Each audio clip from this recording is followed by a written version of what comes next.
মানুষ অনেক প্রত্যাশা নিয়ে সরকারের দিকে তাকিয়ে আছে বললেন প্রধানমন্ত্রী। শিশু তাসলিমা হত্যা যত প্রভাবশালী হোক দ্রুত বিচার নিশ্চিতের আশ্বাস। ঝালকাঠি পিরোজপুর মহাসড়কে সংঘর্ষে অটোরিকশা চালক নিহত। ইরানে যুক্তরাষ্ট্র ইসরায়েলের যৌথ অভিযান, পাল্টা হামলায় উত্তাল মধ্যপ্রাচ্য। বাংলাদেশের প্রথম একাদশে থাকার যোগ্য সাকিব। শুভ সন্ধ্যা, স্বাগত জানাচ্ছি বাংলাদেশ প্রতিদিন সংবাদে। সঙ্গে আছি আমি তানজির রহমান। এতক্ষণ শুনছিলেন সংবাদ শিরোনাম, এবারে থাকছে বিস্তারিত সংবাদ। বিকাশ পেমেন্টে 10,000 টাকার বেশি অফার, শপিং চলছে তো।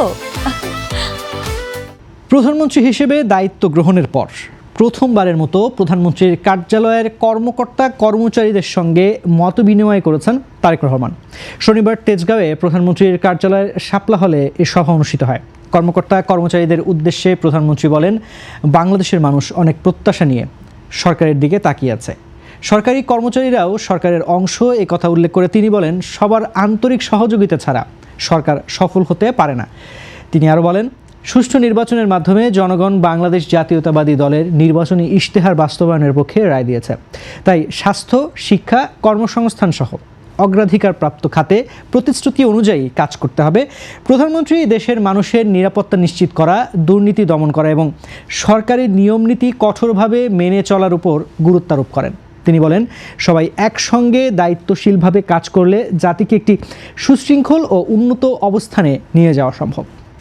রাজধানীর রামপুরায় শিশু তাসলিমা আক্তার হত্যাকাণ্ডের দ্রুত বিচার নিশ্চিত করার আশ্বাস দিয়েছেন জাতীয় নাগরিক পার্টির আহ্বায়ক ও বিরোধী দলীয় প্রধান হুইপ মোহাম্মদ নাহিদ ইসলাম।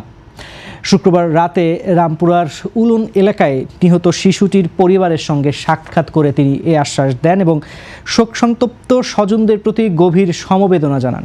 নাহিদ ইসলাম বলেন, এ ধরনের হত্যাকাণ্ড কোনোভাবেই গ্রহণযোগ্য নয়। এটি একটি ন্যাক্কারজনক ও গর্হিত অপরাধ। প্রত্যক্ষ ও পরোক্ষভাবে যারা এ ঘটনার সঙ্গে জড়িত তাদের কঠোর থেকে কঠোর শাস্তির আওতায় আনা হবে। এলাকার যত বড় প্রভাবশালী ব্যক্তি হোক না কেন, বাড়ির মালিক কিংবা অন্য কোনো কাউকে ছাড় দেওয়া হবে না বলেও তিনি স্পষ্ট করেন। তিনি আরও বলেন, পুলিশ প্রশাসন নিরপেক্ষভাবে দায়িত্ব পালন করবে এবং দ্রুত সময়ের মধ্যেই এই হত্যাকাণ্ডের বিচার নিশ্চিত করা হবে।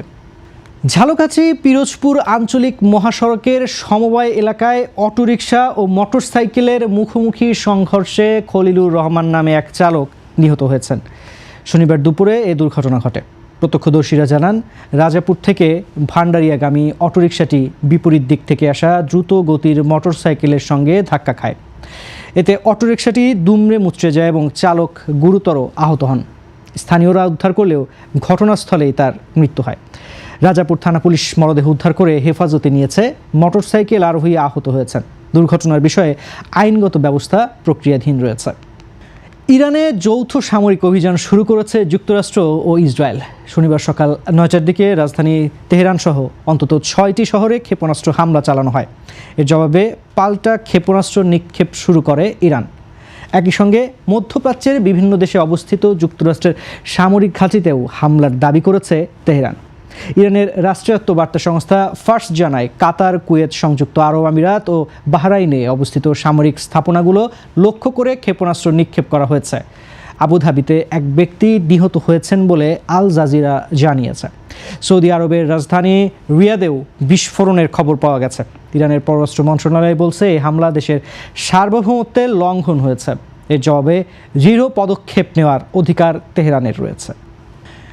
দেশের ক্রিকেটে আবারও আলোচনায় সাকিব আল হাসান।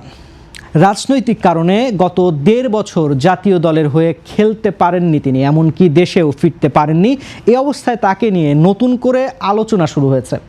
শনিবার বগুড়ায় গণমাধ্যমের সঙ্গে কথা বলতে গিয়ে বাংলাদেশ ক্রিকেট বোর্ডের পরিচালক শাহনিয়ান তানিম বলেন, সাকিব এখনও বাংলাদেশের যে কোনো সংস্করণের প্রথম একাদশে থাকার যোগ্যতা রাখেন।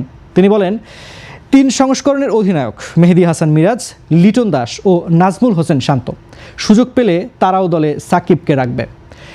শাহনিয়ান তানিম জানান, এটি তার ব্যক্তিগত মতামত। তিনি চান সাকিব দেশে ফিরে আবার জাতীয় দলের প্রতিনিধিত্ব করুন। এর আগে বোর্ডের সহসভাপতি ফারুক আহমেদ বলেন, সাকিবের বিষয়ে বোর্ড প্রয়োজনীয় কাগজপত্র জমা দিয়েছে, এখন এ বিষয়ে সিদ্ধান্ত নেবে সরকার। এই ছিল আজকের সংবাদ। সবশেষ খবর জানতে চোখ রাখুন বাংলাদেশ প্রতিদিনের ইউটিউব চ্যানেল ও ফেসবুক পেজে। এতক্ষণ সঙ্গে থাকার জন্য ধন্যবাদ সবাইকে।